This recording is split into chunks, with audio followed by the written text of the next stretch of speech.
আর এটা স্বাভাবিক আমার পক্ষে হওয়া। আমি একজন মায়াবদ্ধ জীব, মায়া থেকে এখনো মুক্ত হতে পারি না। তো ভুলবশত মায়ার কবলে পড়ে অনেক ভুল ভ্রান্তি হতেই পারে আপনাদের চরণে। তা আপনারা সবাই আমাকে ক্ষমা করবেন। কয়েকদিন ব্যাপী আপনারা দূর দূরান্ত থেকে এসে শুদ্ধ গুরু বৈষ্ণবের বদন থেকে অমৃতময় ভাগবত কথামৃত শ্রবণ করলেন। শ্রবণের পূর্ণ ফলটা আপনারা লাভ করবার মতো সৌভাগ্য পেয়েছেন। কিন্তু 7 দিন ব্যাপী এই রাধা গোবিন্দের মন্দির প্রাঙ্গণে এসে আপনারা যে ফলটা পেয়েছেন সেই ফলটা থেকে কিন্তু আমি বঞ্চিত হয়ে গেছি। কেন? দেখুন, এখানে যে যতটা শুদ্ধ পবিত্র হৃদয়ে, নিষ্কাম হৃদয়ে যে আসতে পারবে সেই ফলটা বেশি পাবে। আর এই আসনটা এমন, এখানে বসলেই একটা নিজেকে মহান মনে হয়। আর সেই কারণে আপনাদের অনেক কিছুই ভুলভ্রান্তি বলেই থাকি। তো যদি ক্রোধবশত বা ক্রামবশত কোথাও ভুলভ্রান্তি করে থাকি, আপনারা নিজ সন্তানকে নামায় ক্ষমা করবেন। এই কয়েকদিন ব্যাপী কতটা সংসার বন্ধনকে ত্যাগ করে আপনাদের চরণ কমলে এসে থাকতে পেরেছি সেটা রাধা মাধবী জানে। তো বিশেষ কিছু আর না বলেই আমরা ভাগবতের মধ্যে প্রবেশ করব। শুধু একটাই কথা, যেভাবে আপনারা সহযোগিতা করে এই অনুষ্ঠানটা এত সুন্দর এগিয়ে নিয়ে আসছেন, এর জন্য ভগবত পাদ পদ্মে সবাইয়ের মঙ্গল প্রার্থনা রেখে আজকের এই সপ্ত দিবসের এই মধ্যাহ্নকালীন ভাগবত, আপনারা সেই ভাগবতের কথা শ্রবণ করুন। শ্রবণ করে আপনার দুর্লভ মনুষ্য জীবন সার্থক করুন। নিতাই গৌর প্রেমানন্দে।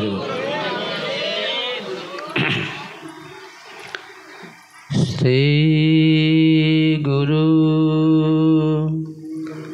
নিতাই গৌর সীতানাথ প্রেমানন্দে। হরি হরি বল। নিতাই গৌর সীতানাথ প্রেমানন্দে। হরি হরি বল।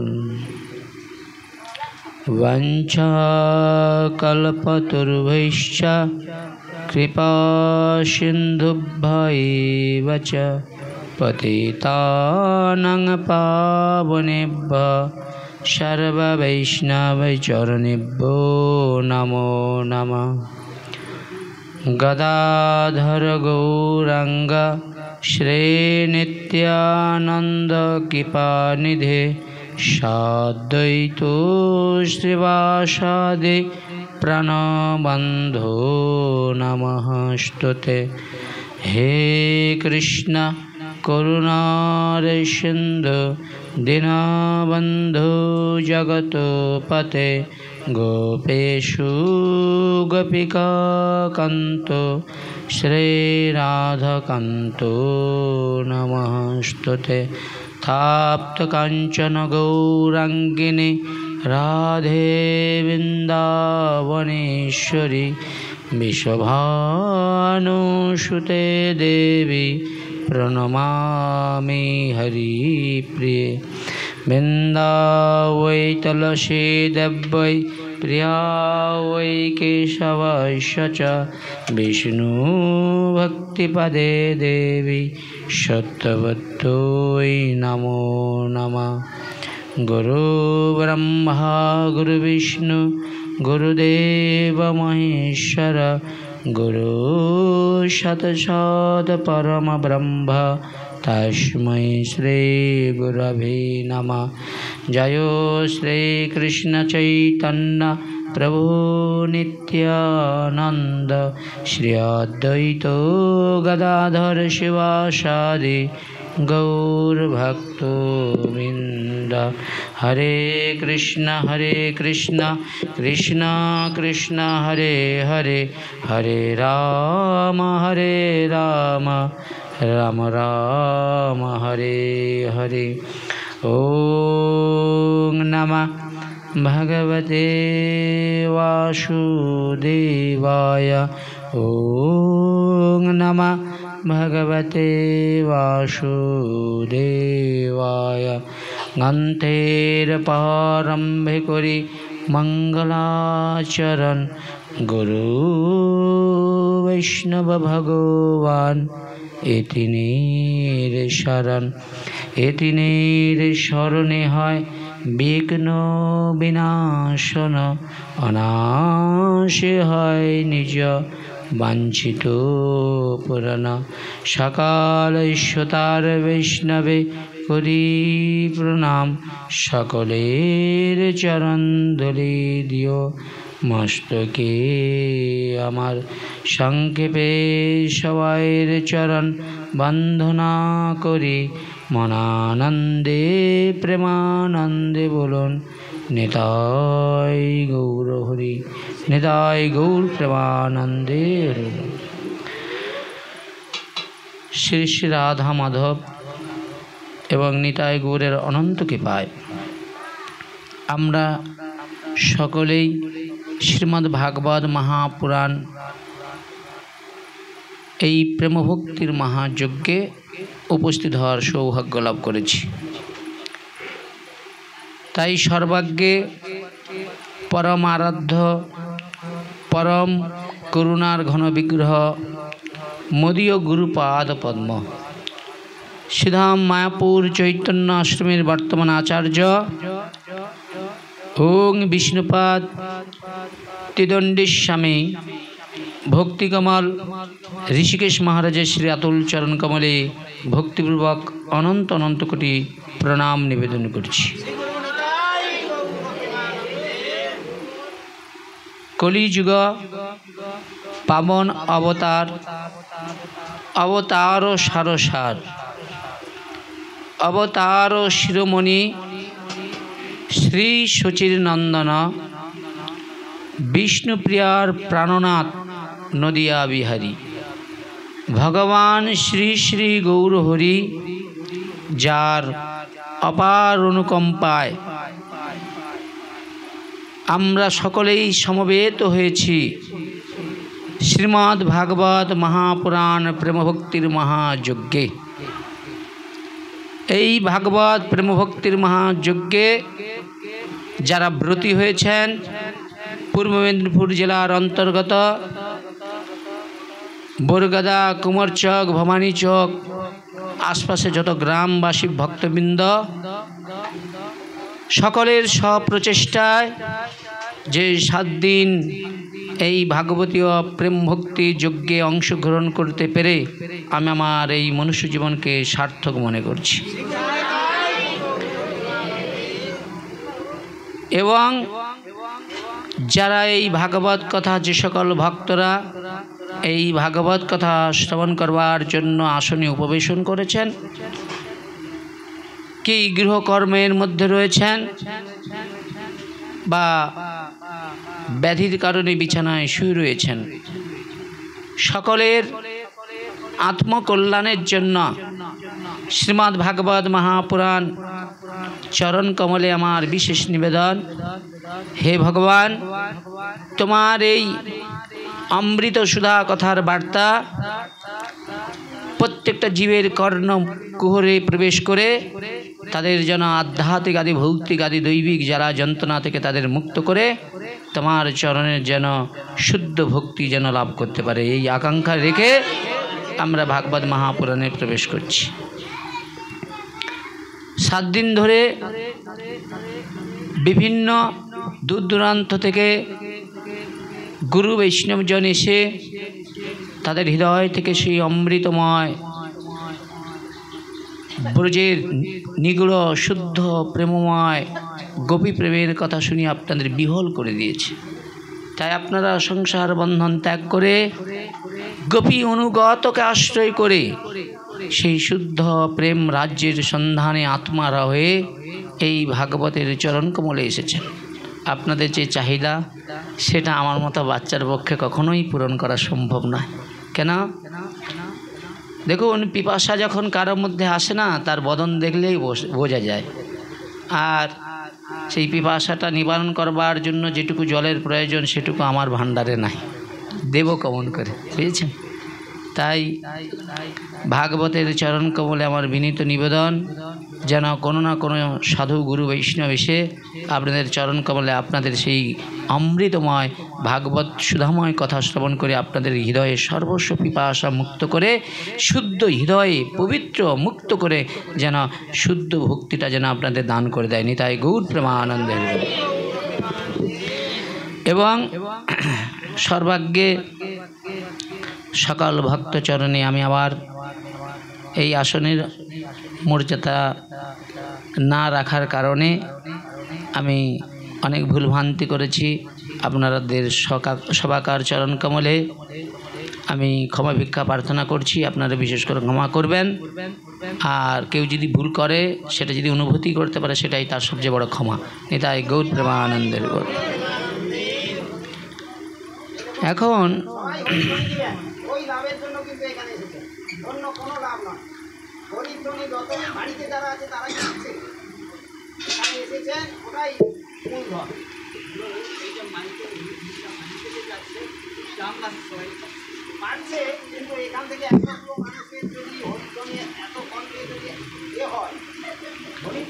দেখুন, ভাগবত মাহাত্ম্য এখানে দেওয়া রয়েছে। শ্রীমদ্ ভাগবত মাহাত্ম্য সকল শাস্ত্র অধ্যয়নে এবং সমাপ্তির পরে মাহাত্ম্য পাঠ করিবার বিধান এখানে দেওয়া রয়েছে, ওইটা রয়েছে। এবং এখানে আরেকটা রয়েছে গোকর্ণ উপাখ্যান, এখানেও ভাগবত মাহাত্ম্য দেখেন, গোকর্ণ উপাখ্যানও ভাগবত মাহাত্ম্য। কিন্তু এইখানটা দেখেন এই শ্রীমদ্ ভাগবত মাহাত্ম্য দেখেছেন, এই যে দেখেছেন এখানে মাহাত্ম্য কথা লেখা আছে। তো জাস্ট মাহাত্ম্যতে যেটা রয়েছে মুখ্যটা আমি বলেই দিই। শশাগর পৃথিবীর রাজা পরীক্ষিত তিনি মাতৃগর্ভেতে ভগবানের কৃপা এবং করুণা নিয়ে ভূমিষ্ঠ হয়েছিলেন। বাল্যাবয়স থেকে সর্ববিদ্যায় পারদর্শী হয়েও সামান্যতম ভুলের কারণে তিনি মৃগা বা হরিণ শিকারের উদ্দেশ্যে জঙ্গলে গিয়ে তিনি ক্ষুধা পিপাসার কাতর হয়ে এক ঋষি চরণে তিনি অপরাধ করে, সেই শমিক ঋষি। আর শমিক ঋষির পুত্র সেই সিঙ্গি যখন তার বালক বন্ধু কুশের কাছ থেকে জানতে পারলেন যে তার পিতাকে রাজা পরীক্ষিত অপমান করেছেন, তখন সেই শমিক মুনির পুত্র সিঙ্গি কী করলেন, কৌশিক নদীর জল আচমন করে ব্রহ্মশাপ নিক্ষেপ করলেন।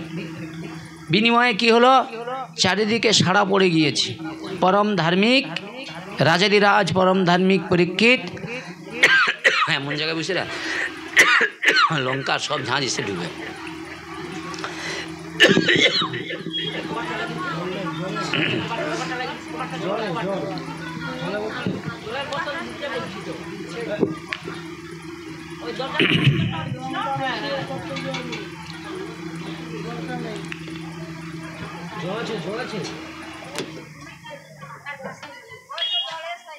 परम धार्मिक राजाधिराज परीक्षित তিনি সামান্যতম अपराध করে ফেলেছিলেন সাধুচরণে। আর সেই কারণে সামান্যতম अपराधের কারণে লঘু কিন্তু গুরুদণ্ড, লঘু अपराध গুরুদণ্ড। কেন সাধু না, বৈষ্ণব না, বৈষ্ণব চরণীতে হয় ক্ষুদ্র अपराध মহামা ভোজনে পড়ে যায় বাজ। আর বৈষ্ণব তত্ত্বটাকে মানুষ সাধারণ দৃষ্টি দিয়ে দর্শন করলেও পারবে না, বুঝেছেন। বৈষ্ণবজন গ্রামে যায় তো সেই গ্রামের মানুষের কিভাবে শুদ্ধ ভক্তির আশ্রয় করতে পারে, শুদ্ধ ভক্তি লাভ করতে পারে, যাতে করে ভগবত সাধন ভোজন রাজ্যে যেতে পারে, এটাই হলো তার কর্তব্য। আর যেটুকু সে মিশে সেটা অন্যকে কিভাবে উদ্ধার করার জন্য, মায়া মোহ পড়ার জন্য নয়। ঠিক আছে? বৈষ্ণব জন এই সংসারে তারা যাই হোক না কেন মায়া থেকে মুক্ত হতে পারার ক্ষমতা ভগবান তাদের দিয়েছে। তো সেই জায়গায় দাঁড়িয়ে রাজাধিরাজ পরম ধার্মিক পরীক্ষিতের উপরে ব্রহ্ম শাপও পড়ে গিয়েছে। আর শ্রমিক ঋষি সেটা ধ্যানে জানতে পেরে গিয়ে পুত্রকে তিরস্কার করলেন। এ কি করেছে পুত্র, বড় অন্যায় করেছে, যাও রাজার কাছে গিয়ে এই দুঃসংবাদটা দিয়ে এসো। কিন্তু পুত্র রাজি হলো না। তখন ঋষি কি করলেন, তার এক শিষ্য, তার নাম হলো গৌরমুখ, তার দ্বারা সেই দুঃসংবাদরা পাঠিয়ে দিলেন রাজা পরীক্ষিতের কাছে। পরীক্ষিত কি করলেন, যে তিনি এত বড় অন্যায়টা যে করেছে সে জানতেই পারে না। অন্যায়টা যে সাধুচরণে অপরাধ করেছে জানতে পারে না। জানতে পারলেন কখন, যখন মাথা থেকে সেই মুকুটটা খুলে রেখেছে। তার পূর্বে কিন্তু জানতেই পারে না যে তার দ্বারা এত বড় অন্যায়টা ঘটে গিয়েছে। বুঝেছেন? আর সেই কারণে তিনি কি করলেন, ব্রাহ্মণ যারা তার গৃহ কুলদেবতা পূজা আদি করেন, সেই ব্রাহ্মণ পণ্ডিত তাদের চরণে পড়ে কাঁদতে শুরু করলেন যে বড় আমি একটা অপরাধ করে ফেলেছি, এর অপরাধ থেকে কি করলে, কি প্রায়শ্চিত্ত করলে, কি করলে কি উপায় হবে আপনারা বলুন। আমার সন্নিকটে দেখছি বড়ই বিপদ, এই মহা অপরাধ যে জঘন্য অপরাধ করেছি তার সাজা আমাকে পেতেই হবে, এই বলে কাঁদতে শুরু করেছে। তো ব্রাহ্মণরা সান্ত্বনা দিচ্ছে, রাজন আপনি ওটা নিয়ে চিন্তা করছেন কেন, আমাদের পাণ্ডিত্য রয়েছে, আমরা বেদ আদি অনেক মন্ত্র আদি সব জানি, তার দ্বারাই আপনার এই সব যে সমস্যা সেটা সমাধান করে দেব। কিন্তু বৈষ্ণব চরণে ওই সব পাণ্ডিত্য কোনো কাজ করে না। বুঝেছেন? সেই কারণে ব্রাহ্মণরা সান্ত্বনা দিচ্ছে। ঠিক সেই সময় সংবাদ এসেছে রাজার কাছে, এক ঋষিপুত্র রাজসভায় উপনীত হয়েছে। রাজা মশাই পরীক্ষিতকে জিজ্ঞাসা করছে, উনাকে কি নিয়ে আসবো? বলছে দুইজনকে কখনো বাড়িতে বাধা করতে নেই, এক বৈষ্ণব এক ব্রাহ্মণ। প্রকৃত ব্রাহ্মণ বৈষ্ণব আসে কিসের জন্য? জগৎ জীবের মঙ্গল কামনার জন্য, শুদ্ধ ভক্তি দান করবার জন্য। বুঝেছেন? দেখলে মনে হবে তারা জড় প্রকৃতিকে আশ্রয় করে রয়েছে, কিন্তু জড় প্রকৃতি তাদেরকে স্পর্শ করতে কখনোই পারে না। তো রাজা বললেন যাও আগে শীঘ্রই নিয়ে এসো ওই ঋষিপুত্রকে। আর ঋষিপুত্রকে যখন নিয়ে এলো, ঋষিপুত্র তখন পরীক্ষিত মহারাজ ঋষিপুত্রকে দেখে পাদার্ঘ্য দিলেন, সশ্রদ্ধা সম্মান করে আসরে বসালেন, যা করণীয় কর্তব্য করলেন। বললেন এবার বলুন আপনি কি সংবাদ নিয়ে এসেছেন? বলে দুঃসংবাদ। কি দুঃসংবাদ? না সত্য দিবসের মধ্যে আপনার প্রাণ ত্যাগ করতেই হবে, মৃত্যু আপনার সম্মুখে, 7 দিন আপনি বেঁচে থাকতে পারবেন। পরীক্ষিত মহারাজ বলছে হে ঋষিপুত্র, আরে তুমি যেটাকে দুঃসংবাদ মনে করছ এটা আমার কাছে সুসংবাদ। আমার থেকে সৌভাগ্যবান এই পৃথিবীতে দ্বিতীয় কেউ জন্মগ্রহণ করবে না যে মৃত্যুর 7 দিন আগে তিনি জানতে পারবে। তাহলে দুঃসংবাদ নয়, মৃত্যুর পূর্বে আমার কি করণীয় সে কাজটা আমি 7 দিনের মধ্যে আমাকে করতে হবে, এটাই হচ্ছে সবচেয়ে বড় পাওয়া। কিন্তু এই জগতের জীব, এই অভিশাপটা শুধু আমার নয়, এই পৃথিবীতে যত জীব জন্মগ্রহণ করবে, কীট পতঙ্গ স্থাবর যা কিছু রয়েছে, তাদেরকে 7 দিনের মধ্যেই ধ্বংসপ্রাপ্ত হতে হবে।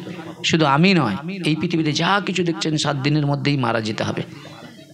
সোম মঙ্গল বুধ বৃহস্পতি শুক্র শনি, এই 7টা বার, এই 7 দিনের যে কোনো দিন আমার এই দেহটার সঙ্গে মৃত্যু দিনটাও সেই দিন লেখা হয়ে গেছে। এর উপরে আমি কিচ্ছু করতে পারবো না, একে আমি পরিবর্তন করতে পারবো না। কিন্তু আমি এই 7 দিনের মধ্যে ভজন করে আমি আমার কর্মটাকে পরিবর্তন করে নিতে পারবো।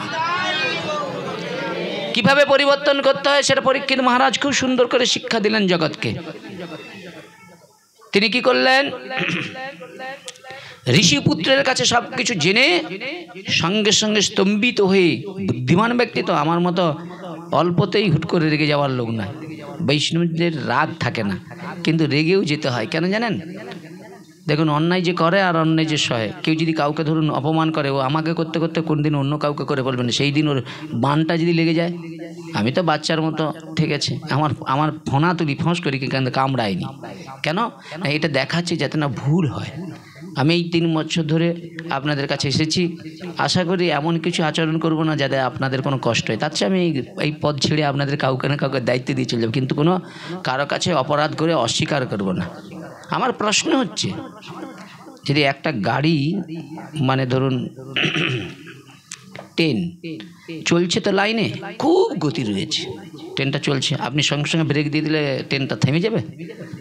পুরা যা যাত্রী আছে সব প্রাণ চলে যাবে। তদ্রূপ আপনারা এগুলো একটু ভাববেন। বললেই যে সঙ্গে সঙ্গেই বলা বন্ধ হয়ে যাবে, তাহলে তো আমি মৃতপ্রায় হয়ে যাব। বুঝেছেন? তো সেই জায়গায় দাঁড়িয়ে পরীক্ষিত মহারাজ তিনি স্তম্ভিত হলেন, নিজ অপরাধ স্বীকার করে নিলেন। তদ্রূপ আমি আগামী দিন অপরাধ করেছি আপনাদের চরণে। অনেকেই বলছে, প্রভু আপনার বোধনের কথাটা শুনে খুব ভালো লাগছে, কিন্তু আমার ক্রোধটা আমার ভালো লাগেনি। বাস্তবিক তো, কিন্তু আপনাদের আরেকটাও কথা বলি। চৈতন্য মহাপ্রভু বললেন, এবারে অস্ত্র ধরিব, কারো প্রাণে না মারিব, কৃষ্ণ নাম দিয়ে জগৎ উদ্ধার করিব। এটা মহাপ্রভুর সংকল্প। তাহলে মহাপ্রভুর হাতে অস্ত্র ছিল কি? কেউ দেখেছেন মহাপ্রভুর হাতে অস্ত্র কোনো ছিল না? তিনি সিলিন্ডার হয়ে আছে। বুঝেছেন? মহাপ্রভু উপদেশ করলেন, শোনো শোনো নিত্যানন্দ সরো হরিদাস, সর্বত্রে আমার গা করো প্রকাশ। প্রতি ঘরে ঘরে গিয়া করো এই ভিক্ষা, বল কৃষ্ণ ভজ কৃষ্ণ কর কৃষ্ণ শিক্ষা। কৃষ্ণের সংসার করো ছাড়িও নাচার, অচিরাতে শ্রীকৃষ্ণ তোমায় করিবে উদ্ধার। বুঝেছেন? মহাপ্রভুর এই বার্তা শুনে হরিদাস ঠাকুর আর নিত্যানন্দ প্রভু বেরিয়ে গিয়েছে। বেরিয়ে গান করছে জীব জগতের দিকে তাকিয়ে, জীব জাগো বলে গোরাত্মান বলে, কত নিদ্রায় যাও জীব মায়ার পিছে চিকলে। জীব আর ঘুমাও না মায়ার চাদরে গায়ে, মৃত্যু তোমার সম্মুখে, কখন তুমি চলে যাবে তুমি জানতেই পারবে না। মৃত্যু তোমাকে বলে আসবে না, দিনে আসবে কি রাতে আসবে, কোন বার আসবে, এটা বলবে না। জীব মায়ার চাদর আর গায়ে রাখো না, জীব জাগো, ঘুমাও না, দিনের বেলা ঘুমাও না। অনেকে দিনের বেলা ঘুমিয়ে যাচ্ছে ঠেক মেরে। বুঝেছেন? জীব জাগো বলে গোরা চাঁদ বলে, কত নিদ্রায় যাও জি মায়ার পিছে চিকলে। মায়া আপনাদের চোখে ঘুম দিয়ে দিয়েছে, নাহলে দিনের বেলা এখানে ভাগবত শুনতেছে অর্ধেক জনের চোখ বন্ধ হয়ে যাচ্ছে, যেন মনে হয় ধ্যানে মগ্ন রয়েছে। বললেই খারাপ। কার মাথায় এই দিকে নেমে গেছে, কার উপর দিকে উঠে গেছে, মানে বিভিন্ন রকম দৃশ্য এখানে দেখতে পাই বাবা। বুঝেছেন? কারণটা কি? বাসর রাত্রে স্বামীর জন্য যখন অপেক্ষা করে, তখন কি চোখে ঘুম থাকে? হ্যাঁ কিনা বলুন? তার লোক কি মনে করবে, এখানে এরা কি করছে, এরা 7 দিন ধরে এলো আর এখানে পরম আনন্দে কি করলো, হ্যাঁ প্রসাদ পেল, দিয়ে আর আরামের জায়গা, ঘুমানোর জায়গা নেই, ভাগবত শুরু হয়ে গেলে বাস ঘুমিয়ে গেল। এটা করবেন না, মা অপরাধ। আপনারা বুকে হাত দেবেন, অপরাধ তাহাতে প্রচুর। কৃষ্ণ নাম তাতে, কৃষ্ণ নাম অঙ্কুর, হ্যাঁ বীজ তাতে না হয় অঙ্কুর। তাহলে অপরাধ না থাকলে ভাগবত মঞ্চে কেউ ঘুমায় দিনের বেলা? কটা বাজছে এখন? এই হ্যাঁ 12টা মানে পেরিয়ে গেছে। লোকের অনেকের অভ্যেস আছে 12টার পরে খাওয়া দাওয়ার পরে একটু ঘুমাতে হয়। এই তো সকালবেলাও শুরু করে দিলে ঘুমিয়ে যায়। এই কি ঘুম? ওই ঘুমটা তো একদিন ঘুমিয়ে যেতে হবে, তাও ভাগবতের কাছে নাকি? একটু দয়া করে ঘুমাবেন না, একটু শুনুন মন দিয়ে। 7 দিনের মুখ্য বিষয়টা একটু শুনুন। তো সেই জায়গায় দাঁড়িয়ে কথাগুলো একটু মন দিয়ে শোনার চেষ্টা করুন। তা কোথায় ছিলাম মনে আছে তো? ঘুমের কথা বলতেছি, আমিও ঘুমিয়ে যাচ্ছি উল্টা রাস্তায়। কোথায় ছিলাম মনে আছে? হ্যাঁ,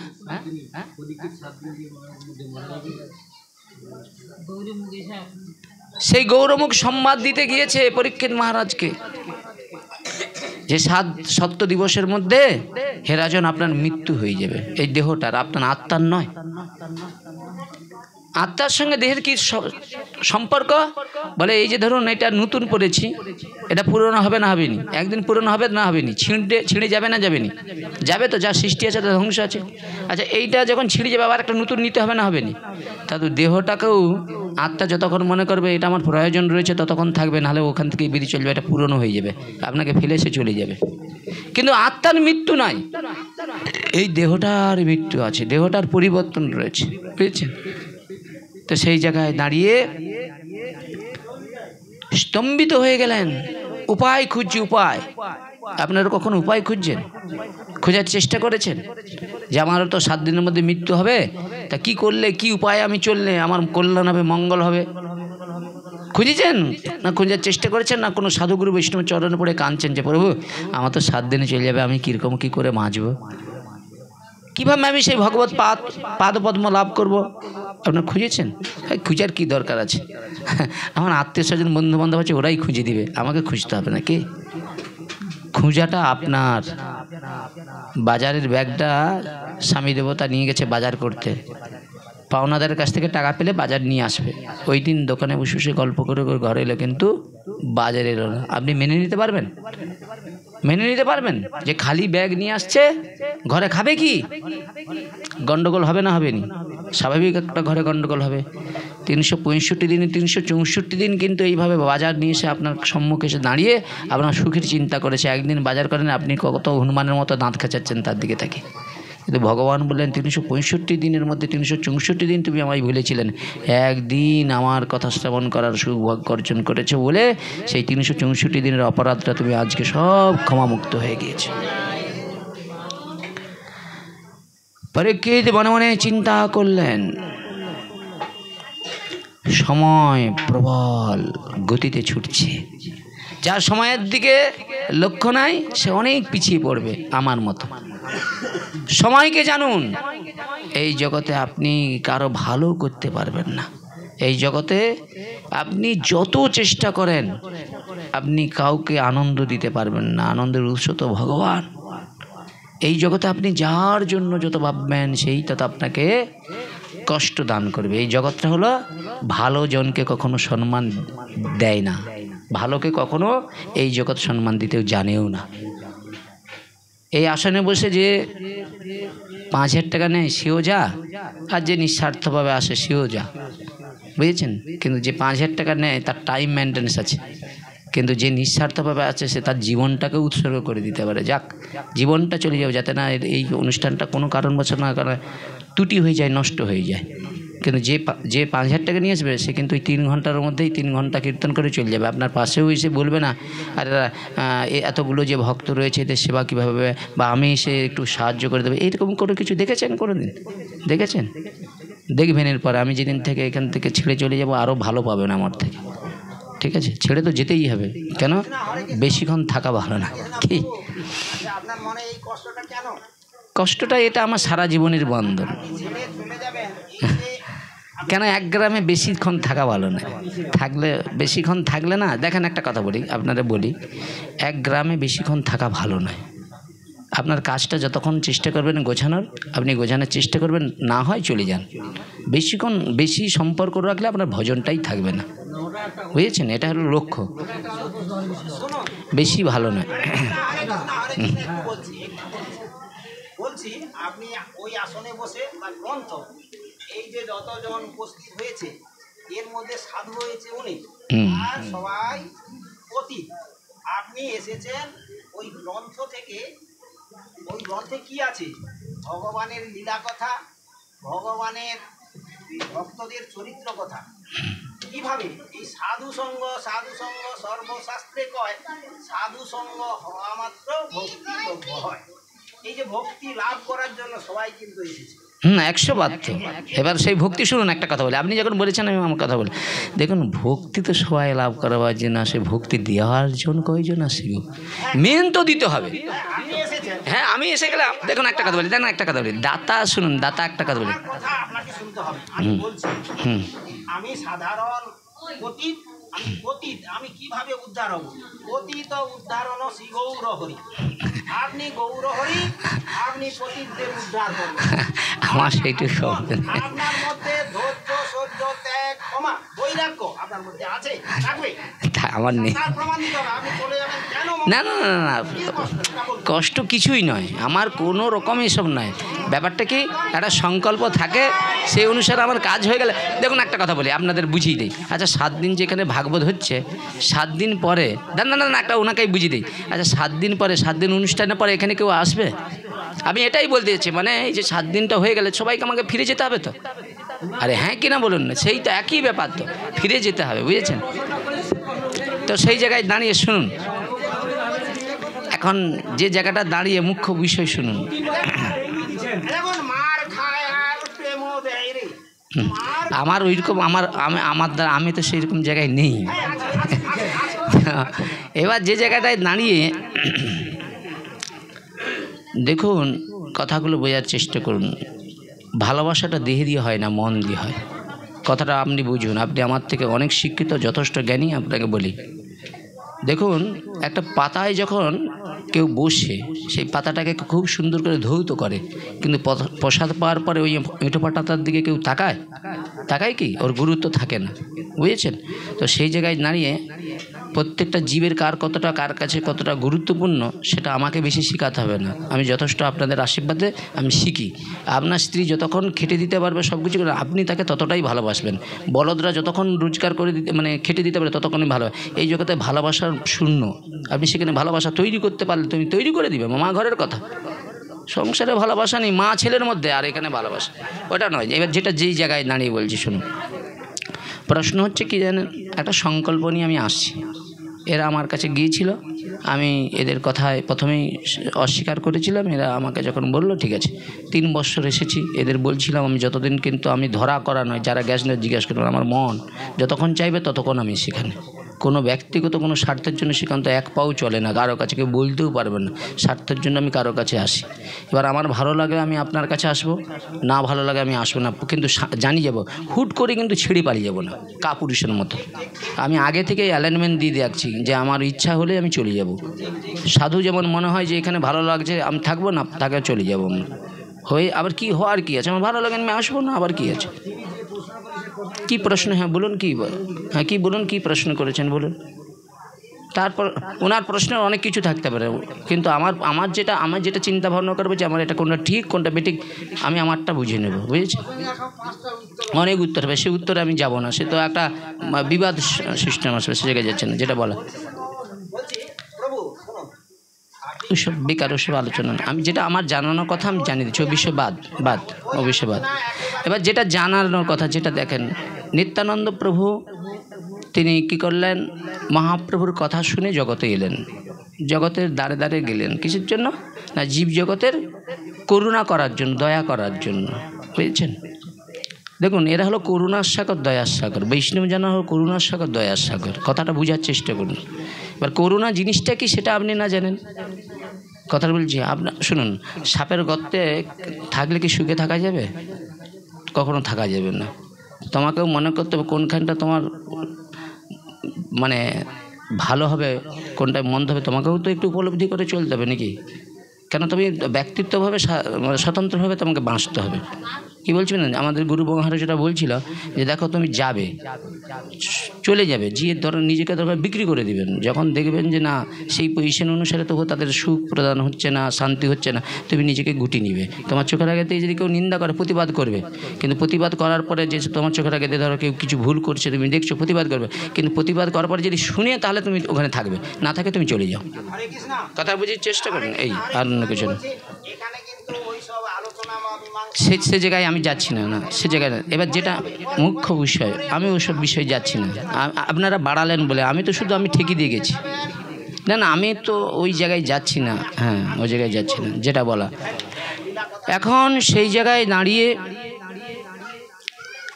নিত্যানন্দ প্রভু এবং হরিদাস ঠাকুর বেরিয়ে গিয়েছে, জীবের দ্বারে দ্বারে ভগবানের মহিমা কীর্তন করবেন, প্রচার করবেন, জীবকে, মায়াবদ্ধ জীবকে হাতে পায়ে ধরে শুদ্ধ ভক্তির সন্ধান দান করবে। এটা হলো বৈষ্ণবের কর্তব্য।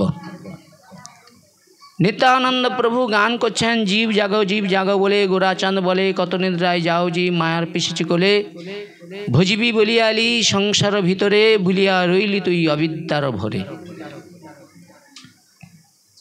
তোমারে উদ্ধারিতে হইনি অবতার, আমি বিনা বন্ধু আর কে আছে তোমার।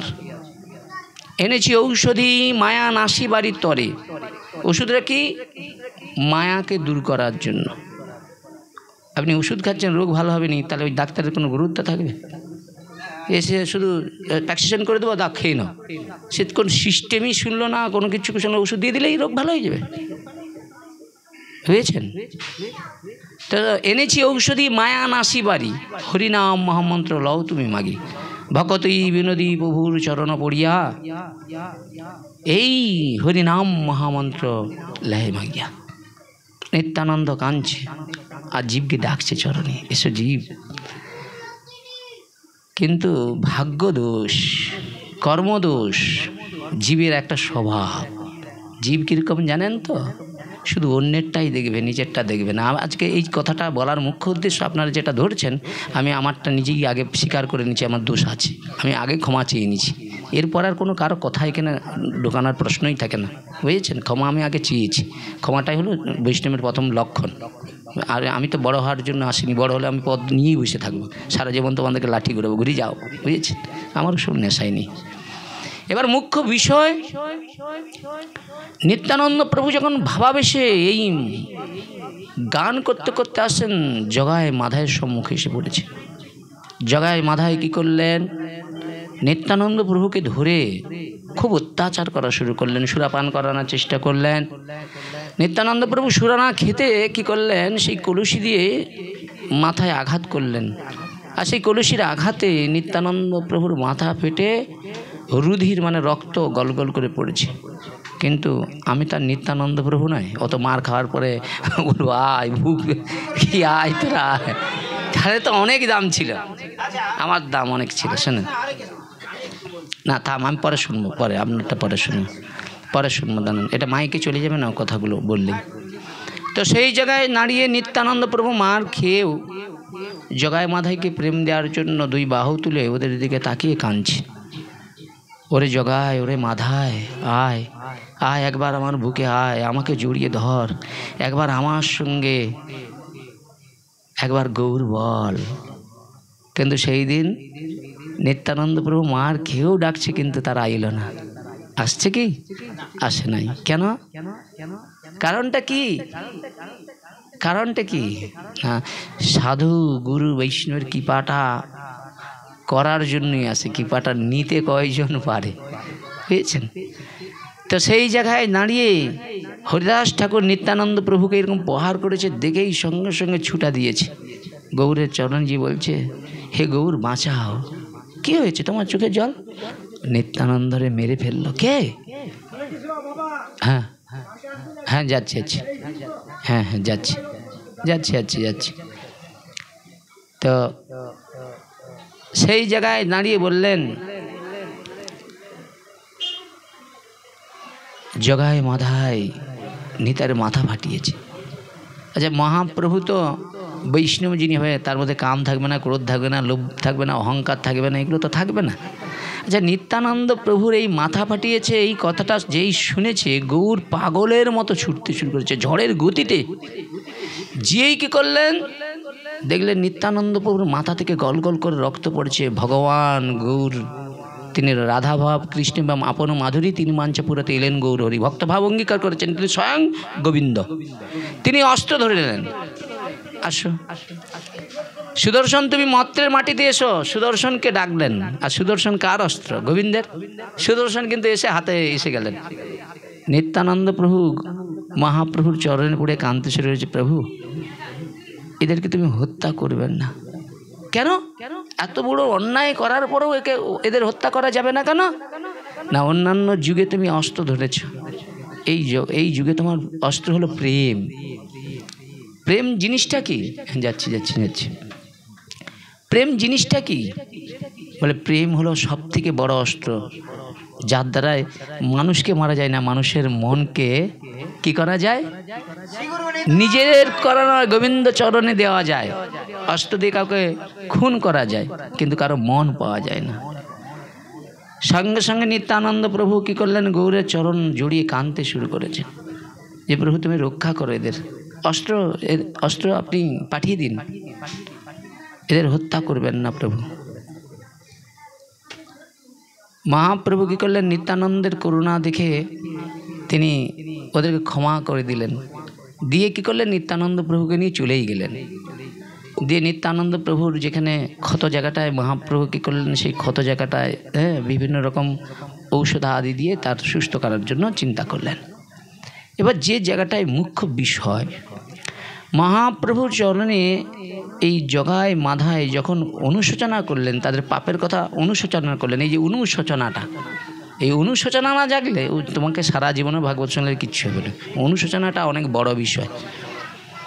তো সেই অনুশোচনাটা যখন হয়েছে তখন কিন্তু এরা দুইজনে কী করলেন, গৌরের চরণে গিয়ে পড়ে কাঁদতে শুরু করলেন, হে গৌর, আমাদের রক্ষা করুন, আমরা বড় অন্যায় করে ফেলেছি, আমরা বুঝতে পারি না, নেশার ঘুরে অনেক বড় অন্যায় করেছি। আচ্ছা, আমরা তার নেশাখোর না, নেশাখোর? আমরা কখন কি কথা, কখন কোথায় কি বলতে হয়, কি করতে হয়, সেই শিক্ষাটাই আমাদের হয়নি। আপনাকে আর কি বুঝাবো, বুঝেছেন? দেখুন, সম্বন্ধ মায়ের সঙ্গে ছেলের সম্বন্ধ থাকবে, কিন্তু যখন এই ব্যাসাসনে থাকবে সেই সম্বন্ধটা কিন্তু সম্পূর্ণ আলাদা। সেখানে কিন্তু আপনার রাইট চলবে না আর, বুঝেছেন? হ্যাঁ, অন্যায় যদি করে হাতে নাতে প্রমাণ করুন, তারপরে বলেন।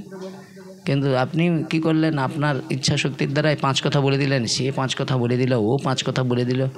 তো যখন দেখলাম যে না, সবার যখন সমস্যার সমাধান করার মতো যোগ্যতা হচ্ছে না, তার সমস্যার সমাধান দায়িত্বটা ওনাদের দিয়ে দিন, সমস্যার সমাধান করে নিবে। আজকে সবচেয়ে বড় কথা দেখুন, এখানে অনেকেই আছেন পাঠ কীর্তন করে বা সব কিছুই করে। দেখেন, যখন আমি পাঠের জন্য অনেকক্ষণ ধরে পাঠ করি, তা আপনারও তো একটু কর্তব্য যে আমি 10 মিনিট বসে করে দিই। কর্তব্য যে এই মানুষটা তো একটা মানুষ, এতক্ষণ ধরে সে করবে কেন? কিন্তু তখনও তো আমি বলি না যে তুমি আমার এসে একটু 2 ঘন্টা 4 ঘন্টা কি 10 মিনিট এসে পাশে আমাকে সাহায্য করো। আর যখন যদি মনে হয় যে এর দ্বারা হবে না, তা আপনি আসুন, আপনাকে আসন দিয়ে দেবো, কিন্তু আপনাকে অপমান আমি করব না। অপমানটা কখনও কাউকে করা কর্তব্য না। দেখুন, আসনে একটা বাচ্চা বসলে তার সম্মান তাকে করতেই হবে। তা আমরা এখানে আসছি কিসের জন্য? কারো কাছ থেকে শিক্ষা শিখতেও আসছি, আবার কেউ আমার থেকে শিখবে। তা আমি যার কাছ থেকে শিখবো, যার কাছ থেকে শিখবো, আমি তাকে শিক্ষা দেবো নাকি? আমি কি কপিলদেব হয়ে গিয়েছি, শঙ্করযোগের প্রচারক? আমি আমার মায়ের বয়সী লোককে শিক্ষা দেবো? তাহলে আমাকে লোক জুতা পিটবে। এর কি, এ নিজেকে কি মনে করে কপিল হয়ে গেছে, শঙ্করযোগ শিখাচ্ছে মা দেবতী দেবী? কি দরকার নেই। যে জায়গায় দাঁড়িয়েছে সে তার কর্তব্য করবে। আমার এতে কোনো রকম ব্যক্তিত্ব নেই। আমি সবসময় জানি যে আমি স্বতন্ত্রভাবে বাঁচতে চাই, আমার সঙ্গে কোনো রকম ত্রুটির জায়গায় আমি থাকবো না, এইরকমভাবে চলি। সেটা আমার অনেকের ভালো নাও লাগতে পারে। সবাই দেখুন, এখানে এতজন আসে, সবাইকে আমার পাঠ শুনে সবাই ভালো লাগবে এটা কোনো দিন হতে পারে? কারণ বললো প্রভুর পাঠটা শুনে আমার হৃদয়টা ভরে গেছে। আবার কে বলবে এটা পাঠ হলো নাকি? গ্রন্থ ধরে পাঠ করে নাকি? পাঠ হবে, কত গান থাকবে, একটু বেশ বিভিন্ন রকম মস্তি থাকবে। 20-30টা 50টা একটা ভাগবতের গান না থাকলে কি জমে? শুধু কি ভাগবতী কথা, বুঝেছেন? তা সব ধরনের মানুষ থাকবে, সবাইকে তুমি খুশি করতে পারবে না, বুঝেছেন? এই জায়গায় দাঁড়িয়ে মহাপ্রভু কী করলেন, ওই জগায় মাধায়কে কিন্তু ক্ষমা করতে চাইলেন না। কিন্তু নিত্যানন্দ প্রভুকে বললেন আপনি দয়া করে এদের ক্ষমা করুন। অনেক অনুনয় বিনয় করার পরেও তিনি জগাইকে ক্ষমা করবেন, কিন্তু মাধাইকে নয়। কেন? মাধাই নিত্যানন্দ প্রভুর মাথাটা ফাটিয়েছে, জগাই নয়। তো মহাপ্রভু জগাইকে কৃপা করলেন, নিত্যানন্দ প্রভু কী করলেন, বললেন প্রভু তুমি জগাইকে ক্ষমা করলেন, কিন্তু মাধাইকে তো ক্ষমা করলেন না। আমার জীবনে যদি কিছু থাকে পূর্ণ, আমি সেই পূর্ণ দিয়ে আমি মাধাইকে মুক্ত করে দেব। তাই বললেন জগৎগুরু হলেন নিত্যানন্দ। এই জন্য জগৎগুরু নিত্যানন্দের কৃপা না হলে গৌরের কৃপা হয় না, আর গৌরের কৃপা না হলে ব্রজে যাওয়া যায় না, আর ব্রজে গিয়ে ঘোরা হয় কিন্তু রাধারানীর কৃপা লাভ করা যায় না, বুঝেছেন? এই জন্য শ্রীমতী রাধারানীর চরণে যারা প্রকৃত রাধারানীর চরণ কমলকে আশ্রয় করেছে আর প্রকৃত তার চরণ থেকে একটু শুদ্ধ ভক্তির সন্ধান পেয়ে গিয়েছে, তারা এই জগতের কোনো বস্তুতে তাদেরকে বাঁধা যাবে না। কোনো বস্তুর জন্যও তারা আসবে না, আর কোনো কিছুর বিনিময়েও তারা কোনো কিছু করে না। তারা একটা হৃদয় নিয়ে আসে যে হে ভগবান, এখানে আসছি কয়েকটা বৎসর, এদের পাশে থেকে কি করে সেই যজ্ঞটাকে আরও সুন্দর করে এগিয়ে নিয়ে যায়। যজ্ঞ ভাঙতে আসবে নাকি? প্রকৃত আসবে না, সাহায্য করবে, চেষ্টা করবে, কিন্তু এগিয়ে যাওয়ার জন্য। এটা তো আনন্দের বিষয়। আর এই যজ্ঞে তো আমি পাঠক বইতাম, আমার প্রথমের যজ্ঞ এই যজ্ঞে কতবার রাধাচরণকে বয়েছি, সে জায়গায় রাধা মাধবের কৃপা হয়েছে, আমাকে একটা সুযোগ দিয়েছে, চেষ্টা করছি, কিন্তু আমার মধ্যে সে ক্ষমতা নেই, বুঝেছেন। এইবার যে জায়গাটায় দাঁড়িয়ে মহাপ্রভুর অবদানের কাছে কোনো অবদান টিকবে না। মহাদেবের মহাপ্রভুর অবদানটা কি? জয় গৌর। মহাপ্রভুর অবদানের মুখ্যটা কি না, এই যুগে যে পড়বে, যে পড়াশোনা করে, কেউ পড়াশোনা করেনি, মহাপ্রভুকে কুলে জন্মগ্রহণ করছে, এসব কোনো কিছু দেখবে না। তিনি শুধু একটাই জিনিস দেখবে, কি, যাকেই সম্মুখে পাবে তাকেই তিনি কৃপা এবং করুণা করবে। তিনি জাত কুল বর্ণ বিচার কোনো কিছুই রাখলো না, একবারে উঁচু নিচু যত ছিল প্রেম ভক্তি ভাসাইল আমার গোরা অবতার। তাহলে গৌর এসে কিন্তু পুরো হৃদয় খুলে দিয়ে গেছে, বিনিময়ে কারো কাছে কিছুই চায় না। তাদের আমি এখানে বসে আমার রাধা মাধবের কৃপায় আমার একটা সংকল্প ছিল, 3 বছর ধরে আমি সেই সংকল্প কতটা চেষ্টা করেছি, জীবন দিয়ে মহাপ্রভু আমাকে কতটা ক্ষমতা দিয়েছে, আমি চেষ্টা করেছি, সেটা 100% নাও হতে পারে, চেষ্টা করেছি, পারিনি, চেষ্টা চালাইছি। সাধু হওয়া 10 মিনিট, কিন্তু সাধু সাজতে 10 মিনিট লাগে, কিন্তু সাধু হতে গেলে এরকম কত জন্ম চলে যায়নি, তাই গৌর হরি বল।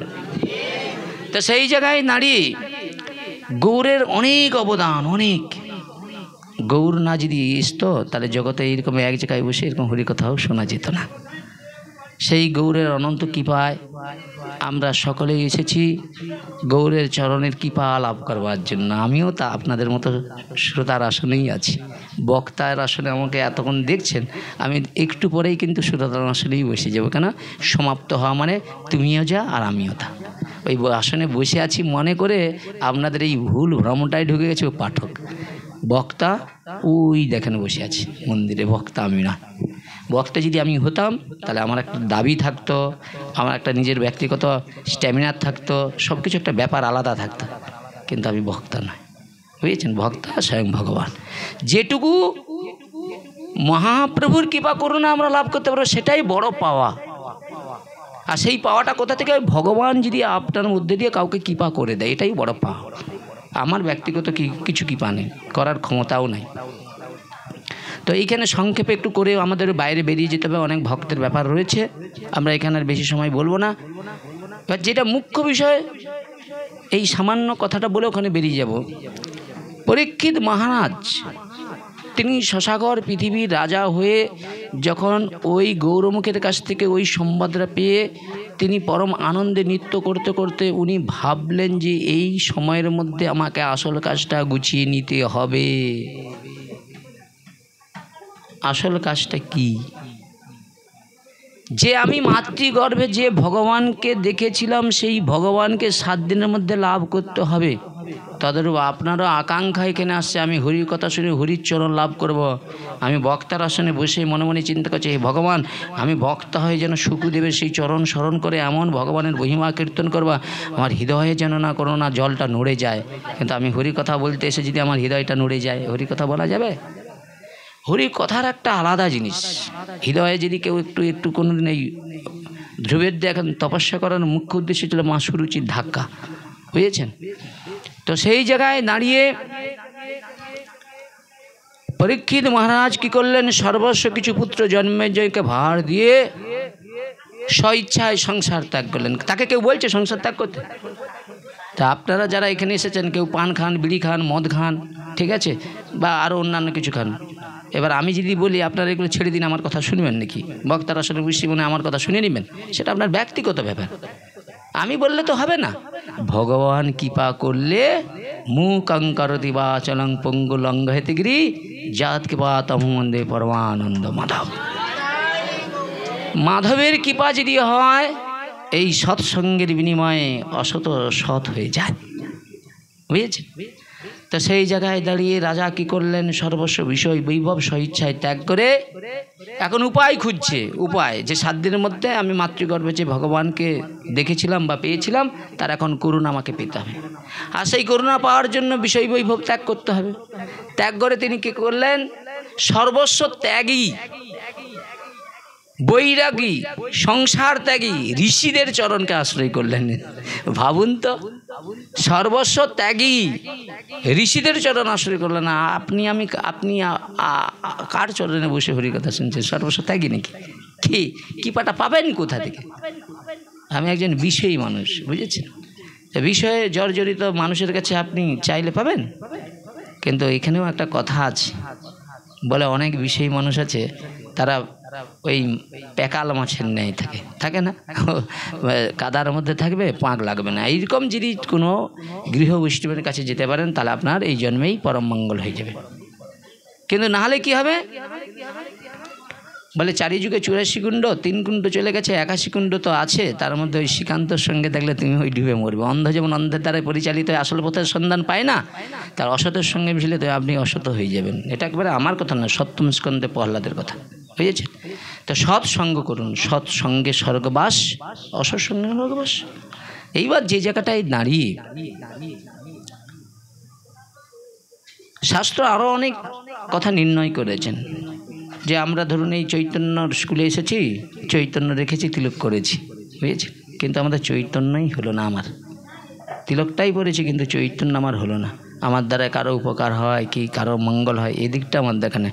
আমি আমার হৃদয়ের পিপাসা মেটার জন্য তো আমি চৈতন্য স্কুলে ভর্তি হয়েছি, কিন্তু কিছু করতে পারি না। এই জন্য বলছি, তিলক মালা কৌপিন বহির্বাস ধরনের কোনো ফল হয় না। সদাচার আচরণটা তার এত সুন্দর হবে, তাকে দেখলেই মনে হবে পাঠক যা কী পাঠ করলো দেখার দরকার নেই, কিন্তু তার আচরণটা কিন্তু সত্যি সবাইকে নিয়ে চলতে পারে। যাক, কেউ যদি কোনো কিছু বলে তার উত্তরও দেওয়ার চেষ্টা করে, বোঝানোর চেষ্টা করে, কী করে ভক্তি জগতে আসবে তার জন্য বলে। তাহলে তিলক মালা কৌপিন বহির্বাস কোনো ফল হয় না। সদাচার, পরদুঃখে কাতর। আমার তো কারো দুঃখ দেখলেই আর আমার কি আনন্দ হয়, দুঃখ দেখলে আনন্দ হয়, আমার কাতরতা নাই, বুঝেছেন?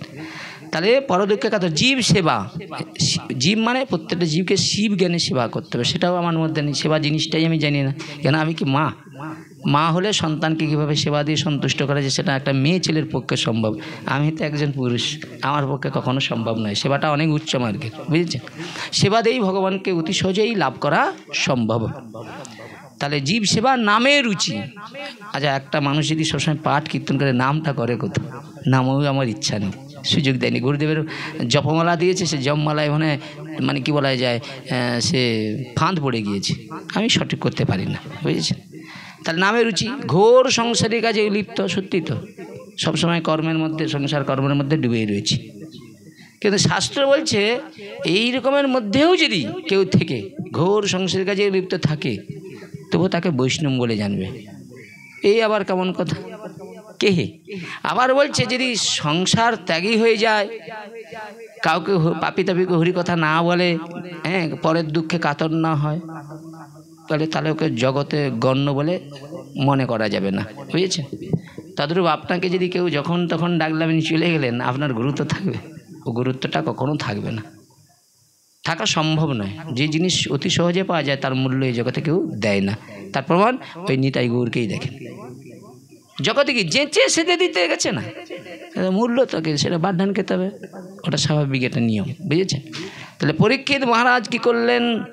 স্বেচ্ছায় সর্বস্ব কিছু ত্যাগ করে এখন তার ইচ্ছা যে 7 দিনের মধ্যে আমাকে সেই বস্তুটা লাভ করতে হবে। কি? ভগবানের কৃপা। তা আমরা যারা এখানে এসেছি, আমি আমার কথাই বলছি, আমাকে 7 দিনের মধ্যে ভাগবত কৃপা পেতে হবে, এই বাসনা নিয়ে তো আমি ভাগবতে বসি না।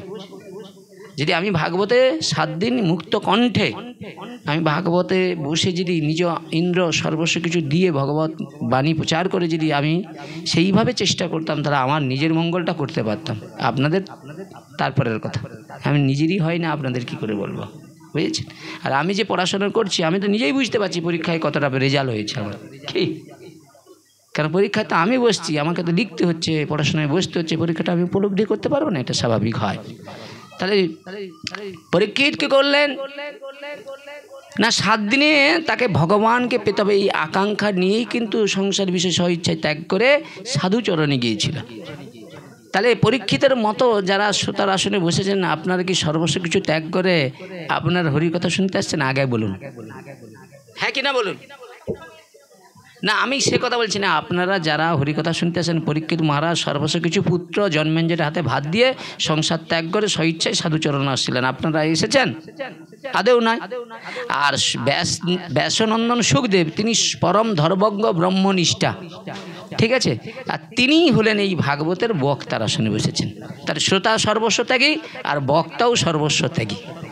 কথাগুলো আগে মিলান, এ কথা কেউ বলবে না।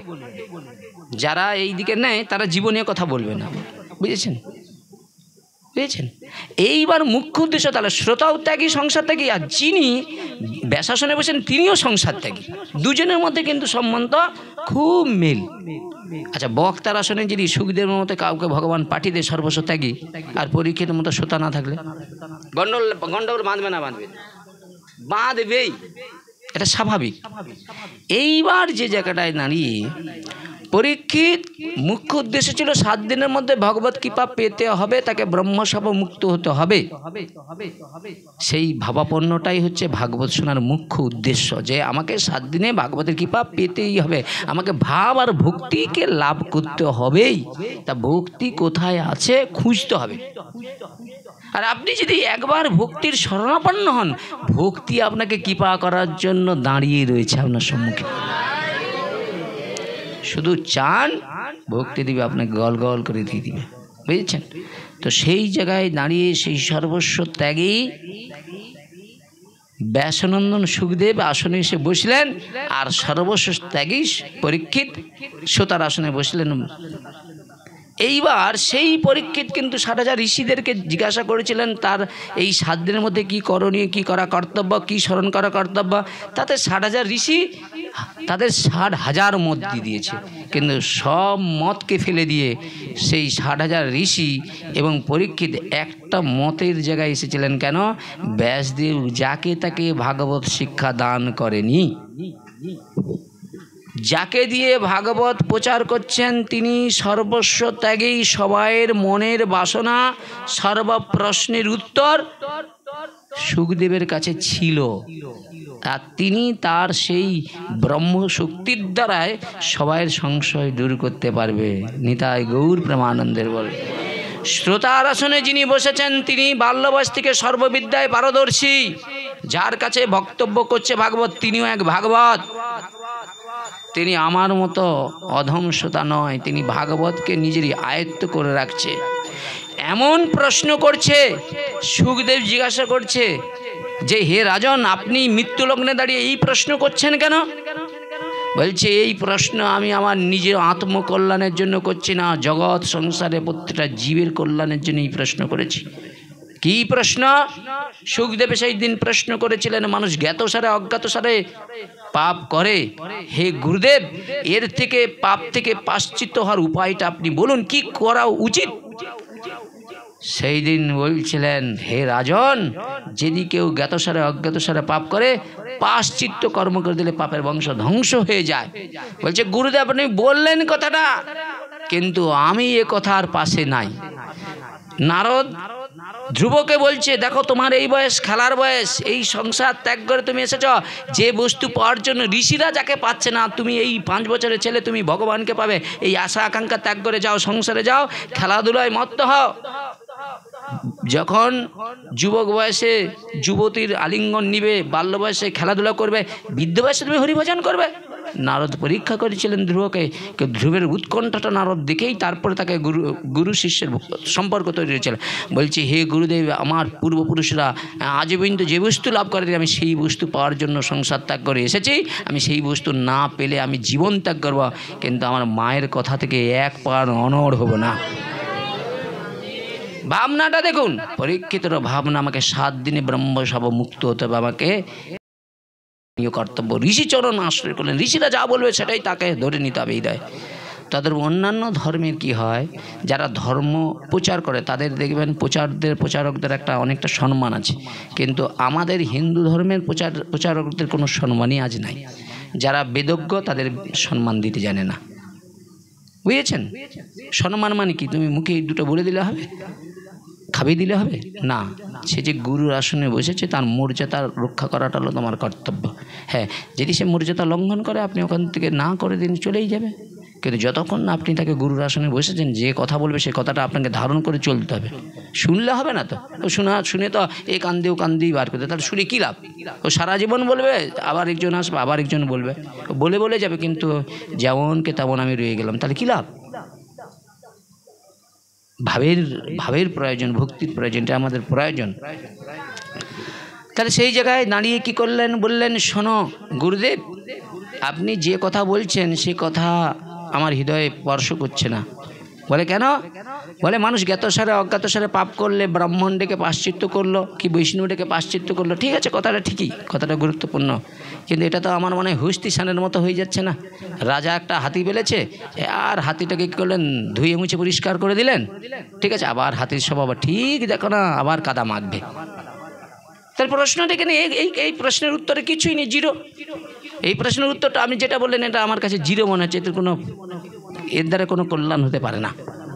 ডাইরেক্ট গুরু শিষ্যের মধ্যে কথা বলে দিলেন, হয়েছে? দাঁড়ান, এটা শুনুন। আমি একটু বলছি, না আপনি আপনার সব কিছু বলে যাচ্ছেন, আমি একটু বলছি।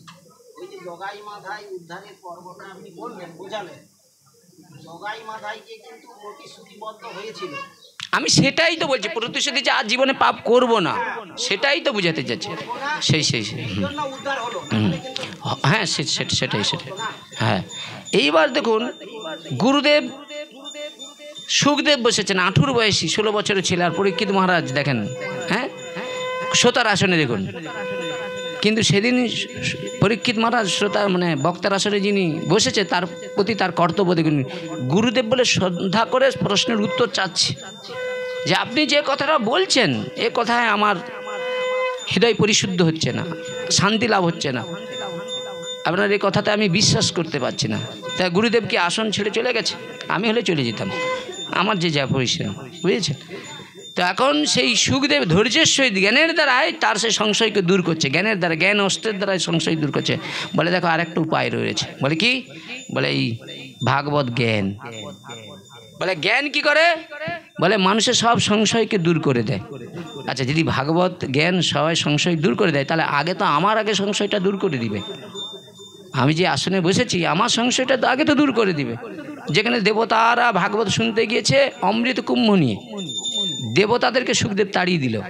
আচ্ছা, আমরা সেই ভাগবতের বিনয়ে এই জড়জগতের অর্থ পাওয়ার আকাঙ্ক্ষায় আমি এখানে বসে গিয়েছি। তাহলে সংশয় তো আগে আমার ছেদ করতে হবে। আমি অন্যের কি দেখব? নিজেরই হলো না, অন্যের দেখে কী লাভ? আমি কতটা পর্যন্ত শাস্ত্র সিদ্ধান্ত মেনে চলতে পারছি সেটা আমার নিজেরই হয়নি, আমি অন্যকে কী করে বলবো? আমি নিজের চিনি খাই, আমি আপনাদের যদি বলি পায়েস খেও না, হবে? সে জায়গায় আমার দুর্বলতা আছে। এইবার যে জায়গাটায় দাঁড়িয়ে বললেন একটা কাজ করো। বলে কি? বলে এই জ্ঞানের দ্বারা একবারে পাপর বংশকে পূর্ণরূপে ধ্বংস করা যায়। তখন বলছে হ্যাঁ গুরুদেব, জ্ঞানকে আমি মানি, কিন্তু জ্ঞান হচ্ছে অগ্নির মতো। অগ্নির এমন ক্ষমতা আছে, সে ভেজা শুকনা সব কাঠ পুড়িয়ে ছাই করে দিতে পারে, হ্যাঁ কি না? আর একটা অগ্নি সে যত রকমের কাঁচা হোক শুকনা হোক সব কাঠ পুড়িয়ে ছাই করে দিতে পারে। অগ্নির একটা নিজস্ব তেজ রয়েছে। তবে জ্ঞানের দ্বারায় ওই বাঁশ বাগানে আগুন লাগিয়ে দিলে গোটা বাঁশ বাগান পুড়ে ছাই হয়ে যাবে, কিন্তু তার মাটির তলায় যে গিঁড়গুলো রয়েছে, আষাঢ় মাসে বৃষ্টি পড়লে না আবার বাঁশ বাগান একটা তৈরি হয়ে যেতে পারে। কোথায় আপনার জ্ঞানটা কোথায় থাকলো? জ্ঞানকে ফিকে দিল ওইখানে পরীক্ষিত। আরে শ্রোতার আসনে যে বসছে সে এক ভাগবত হয়েছেন। এবার জ্ঞানকে কিরকম দেখেন, জ্ঞানের সঙ্গে এবার লড়াই চলছে দেখেন গুরু শিষ্যের মধ্যে। দেখেন তখনই পরীক্ষিত মহারাজ বলছে, বলে জ্ঞানের দ্বারাও পাপের বংশকে ধ্বংস করা কখনো সম্ভব নয়। গুরুদেব একটু কৃপা করে করুণা করে আপনি সেই তত্ত্ব বলুন যা আমরা কলির মানুষ, অল্প আয়ু, মন্দ বুদ্ধি, এত অল্প সময়ের মধ্যে যাক যজ্ঞ তপস্যা অষ্টাঙ্গ সিদ্ধি আমাদের পক্ষে কখনো সম্ভব নয়, কলির মানুষের পক্ষে। এরা কিরকম ধর্ম আচরণ করলে এদের কল্যাণ হবে সেই কথাটা বলুন। কিভাবে পাপের প্রায়শ্চিত্ত করতে পারবে সেই কথাটা বলুন। সেই দিন মুক্ত কণ্ঠে আমাদের মতো পাপী তাপীদের জন্য পরীক্ষিত মহারাজ চোখের জল দিয়ে জানিয়েছিল, তার ঋণ আমরা এতদিনও শোধ করতে পারবো না, কোনো দিন শোধ করতে পারবো না। এক তো সুখদেব ব্যাসদেবের ঋণ, আর পরীক্ষিতের ঋণ শোধ করতে পারবো না। কি প্রশ্ন করেছিলেন? কি করলে পাপের প্রায়শ্চিত্ত একবারে মূল থেকে চলে যাবে? আর তখন হাত জোড় করে চোখের জল দিয়ে পরীক্ষিত মহারাজ সুখদেব বলছে, হে গুরুদেব, আপনি কৃপা করুন যাতে করে মানুষ সহজে সেই বস্তুটা লাভ করার চেষ্টা করে। তখন বলছে, হে রাজন, একমাত্র ভক্তি পারে পাপের বংশকে পূর্ণরূপে ধ্বংস করতে পারে। কেমন ভক্তি? না 24 ঘন্টা তোমাকে রূপ সনাতের মতো নামকে আশ্রয় করে থাকতে হবে, এক মুহূর্ত যেন নাম তোমার থেকে সরে না যায়। তাদের আমি যে শ্রীকান্ত মিত্র, আমি যদি নাম থেকে এক্ষুনি সে একটু দুম করে পড়ে যাব, আমি সেটা আমি অনুভূতি করতে পারছি, সেরকম আমি ভজন করতে পারছি না। বুঝেছেন? তার ভক্তিটা কিরকম? বলছে, যদি শীতের দিনে কেউ দুলফার বাগানে যায়, দুলফার উপরে কিছু শিশির কণা পড়ে না, দুলফার মাথার উপরে যখন সূর্যের আলোটা দেখা যায় না, তখন চিকচিক ঝিকঝিক করে না? কিন্তু 2 ঘন্টা পরে যদি আপনি ওখানে যান আর ওই শিশির কণাগুলো দেখা যায়, মুক্তার মতো চিকচিক ঝিকঝিক করে। বলে, যখন তবু কেউ এখানে আসবে, ভক্তিপথে প্রথমটা আসবে, ধর্মার্থ কাম্যক্ষর পিছনে ছুটবে, কিন্তু যখন সৎ সঙ্গ করবে, সৎ গুরুদেবের চরণ আশ্রয় করবে, নিষ্কাম ব্যক্তির সঙ্গ যখন করবেন, তখন হৃদয়ে সর্বস্ব ত্যাগী মনে করে যে আমার গুরুদেব, যে যার দ্বারা আমার জ্ঞানের উদয় হয়েছে, সে নিষ্কামভাবে হরিভজন করছে, তার আদর্শই আমার কাছে শ্রেষ্ঠ, মুখে যা বলে আর তা করা কর্তব্য করে, এরকম নিষ্কাম পুরুষের সঙ্গে থাকলে এই জন্মেই ভগবত কৃপা লাভ হয়ে যাবে। তাহলে আমাদের একমাত্র এই ভাগবতের মুখ্য উদ্দেশ্য হচ্ছে নিষ্কামভাবে গোপীদের অনুগতভাবে গোবিন্দকে ভালোবাসা হলো ভক্তি। আপনারা সবাই এই ভক্তি যাতে লাভ করতে পারেন সেই আকাঙ্ক্ষা রেখে আমি বাইরের দিকে যাচ্ছি, আমার আর সময় এখানে দেওয়া যাবে না। হ্যাঁ, আপনারা সবাই ওই দিকে ঘুরে যান, এবার ওই দিকে। নিতাই গৌর প্রমানন্দ। আর যাওয়ার সময় একটু ভগবানকে সঙ্গে বেঁধে নিয়ে যাবেন। বহু চাল্লা গেছে আমার গোবিন্দ, বুঝেছেন? আমার সঙ্গে সঙ্গে যদি গোবিন্দ না যায়, মন্দিরে রয়ে যায়, ভালো লাগবে?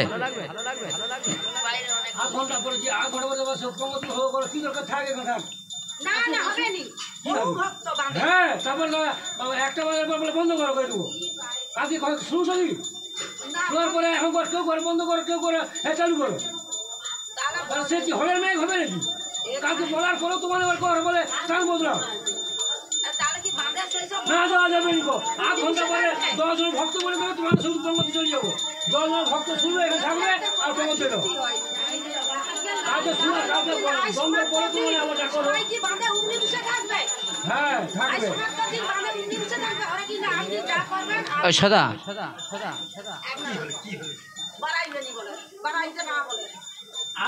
না, আমি বলছি আর 10-15 মিনিট পরে তো ভোগ লেগে গেছে, প্রসাদ দিবে। আমি সামলাইতে পারবো তো?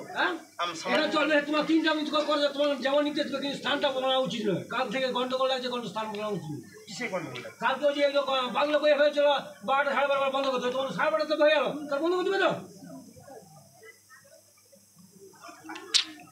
কালকে ওই যে প্রভু তো কালকে তো মানে মনে দুঃখ করছে। বন্ধ করতে, এবার বন্ধ করতে আমরা কেউ বলে বন্ধ করে দাও, আর কেউ বল চালু। এবার দেখুন, যখন আমি বলবো তখন তো কাজটা ঠিক হবে নাকি? আর তোমাদের লোক এসে কয় কেন বন্ধ করো? সেটা তো আমাকে বলতে হবে, কেন বন্ধ করতে পারি? তুমি তো বলা উচিত যে আমার অনুমতি ছাড়া বন্ধ করা চলবে না। এখন 1000 জন এসে কেউ বলে চলুক, কেউ বলে বন্ধ করুক, কেউ বলে এটা করুক, সে সেটা তোমরা তো দেখতেছো আমরা কি প্রমাণিত হয়ে যাচ্ছে কাজে, সেটা তো আমরা সকলে বুঝি। ছাড়ুন, আচ্ছা দাদা এখানে চেপে যান, চলুন বাইরে চলুন। নিতাই গৌর প্রেমানন্দে হরি হরি বল। গ্রন্থরাজ শ্রীমদ্ ভাগবত মহাপুরাণ কি, গ্রন্থরাজ শ্রীমদ্ ভাগবত মহাপুরাণ কি, গ্রন্থরাজ শ্রীমদ্ ভাগবত মহাপুরাণ কি, মহাপুরাণ শ্রবণকারী ভক্তবৃন্দ কি, আয়োজনকারী ভক্তবৃন্দ কি, ভুবন মঙ্গল হরিনাম সংকীর্তন কি। নিতাই গৌর প্রেমানন্দে হরি হরি বল। চলেন।